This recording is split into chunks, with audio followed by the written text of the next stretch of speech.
Haleluya. Selamat pagi saudara-saudara yang dikasihi Tuhan.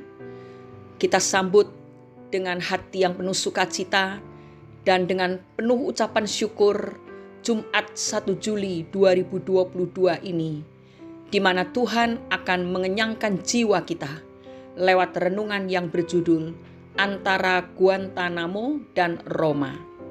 Bacaan firman Tuhan diambil dari surat Filipi pasal 1 ayat 12-19. Yang akan kita baca sekarang adalah ayat 12 dan 13.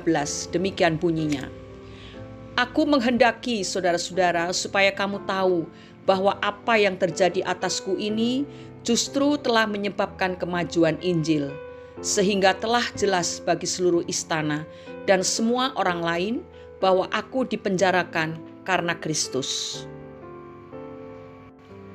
Guantanamo adalah suatu daerah yang termasuk wilayah negara Kuba yang disewa oleh Amerika Serikat dan digunakan sebagai penjara atau tempat bagi tahanan perang atau kaum teroris, khususnya mereka yang dianggap sangat berbahaya bagi Amerika Serikat.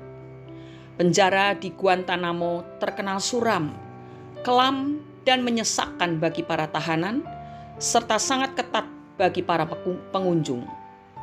Biasanya orang yang ditahan di situ akan mengalami tekanan jiwa yang berat. Abdul Razak, salah seorang tahanan dari Pakistan, mengisahkan peristiwa yang menyedihkan yang dialami oleh temannya. Seorang pemuda yang berusia 23 tahun telah berusaha bunuh diri sebanyak 4 kali. Kerusakan terbesar menimpa otak saya. Kondisi fisik dan mental saya juga tidak beres. Saya telah berubah, kata pemuda tersebut.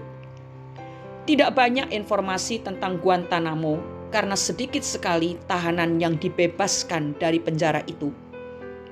Salah satu tulisan yang bisa menggambarkan keadaan di sana adalah tulisan yang termuat dalam kartu pos kiriman Nizar Sassi, tahanan asal Prancis. Jika Anda ingin tahu definisi tempat ini, itu adalah Anda tidak boleh memiliki hak asasi. Guantanamo, satu tempat yang bisa mengubah seseorang menjadi gila. Saudara-saudara, jauh sebelum Guantanamo menjadi tempat para tahanan, Roma sudah mendahuluinya. Keadaan penjara Roma tidak jauh berbeda dengan Guantanamo, bahkan mungkin lebih menyiksa.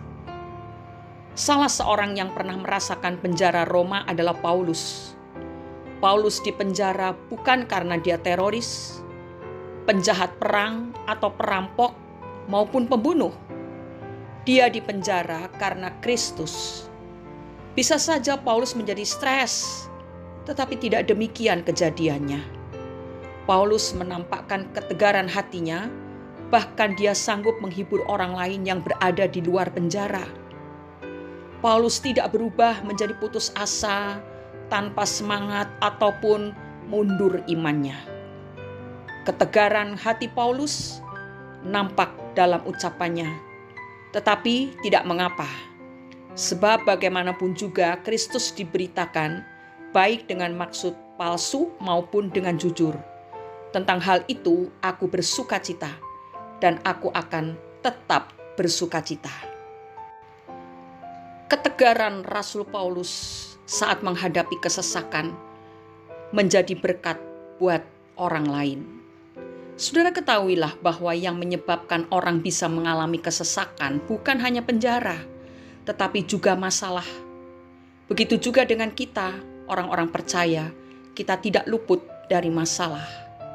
Mungkin saat ini ada di antara saudara sedang menghadapi persoalan keuangan, hubungan sosial, atau mungkin penganiayaan. Tapi semua itu tidak bisa mengambil kebahagiaan saudara kalau saudara tidak mengizinkannya. Di dalam surat Roma pasal 8 ayat 35, Rasul Paulus berkata, siapakah yang akan memisahkan kita dari kasih Kristus? Penindasan atau kesesakan atau penganiayaan atau kelaparan atau telanjang atau bahaya atau pedang. Ayat 38 dan 39 berkata, sebab aku yakin bahwa baik maut maupun hidup, baik malaikat-malaikat maupun pemerintah-pemerintah, baik yang ada sekarang maupun yang akan datang, atau kuasa-kuasa baik yang di atas maupun yang di bawah, ataupun sesuatu makhluk lain, tidak akan dapat memisahkan kita dari kasih Allah yang ada dalam Kristus Yesus Tuhan kita. Saudara-saudara, kita melihat keteguhan hati Rasul Paulus.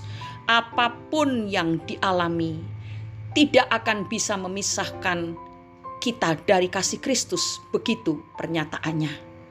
Dan apa artinya kalau kita tidak terpisah dari kasih Kristus? Maka kebahagiaan kita pun tidak akan punah oleh karena masalah-masalah, sekalipun berat masalah itu. Oleh sebab itu, marilah kita minta kekuatan dari Tuhan. Dengan begitu, kita akan berbeda dengan orang yang belum percaya. Kita akan menghadapi masalah dengan penuh pengharapan akan pertolongan Tuhan, sebab kita tidak bisa dipisahkan dari kasih Kristus. Dan kasih Kristus itulah yang memberikan kekuatan, karena kasih Kristus itu lebih kuat daripada maut. Sebelum kita berdoa, saya ajak saudara mengucapkan dengan suara yang dapat saudara dengar. Karena itu, aku senang dan rela di dalam kelemahan, di dalam siksaan, di dalam kesukaran, di dalam penganiayaan dan kesesakan oleh karena Kristus. Sebab jika aku lemah, maka aku kuat. 2 Korintus 12 ayat 10. Mari kita berdoa. Bapa, kami bersyukur atas kebaikan yang Engkau berikan kepada kami. Rahmat dan kasih setia Tuhan untuk selama-lamanya tidak akan pernah berakhir. Terima kasih untuk renungan yang telah kami terima pagi hari ini. Kami mohon kekuatan, ketegaran hati, keteguhan hati, kasih yang tidak luntur, iman yang semakin teguh, pengharapan semakin kuat kepada Yesus Kristus, walaupun ada saatnya kami harus mengalami banyak tekanan, banyak tantangan, beban hidup yang berat, dan segala macam masalah yang lain. Tetapi kami mau belajar untuk menjadi seperti Rasul Paulus yang tidak mau terpisahkan dari kasih Kristus, walaupun apa saja terjadi dalam hidupnya. Kami tetap bersyukur dan kami mau tetap bersukacita di dalam Tuhan.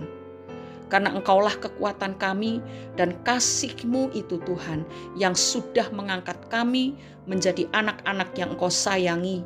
Dari lubang kebinasaan, Engkau mengangkat kami dan menaruh kami di atas bukit batu. Terima kasih Bapa, kami mau tetap tinggal di dalam kasih Kristus. Dan kami akan menikmati kebahagiaan itu. Di dalam nama Tuhan Yesus Kristus kami sudah berdoa dan mengucap syukur. Amin. Jangan biarkan kebahagiaanmu direnggut oleh masalah. Selamat beraktivitas saudara. Kita akan selalu bahagia kalau kita tetap di dalam kasih Kristus. Tuhan Yesus memberkati dan menyertai kita semua. Amin.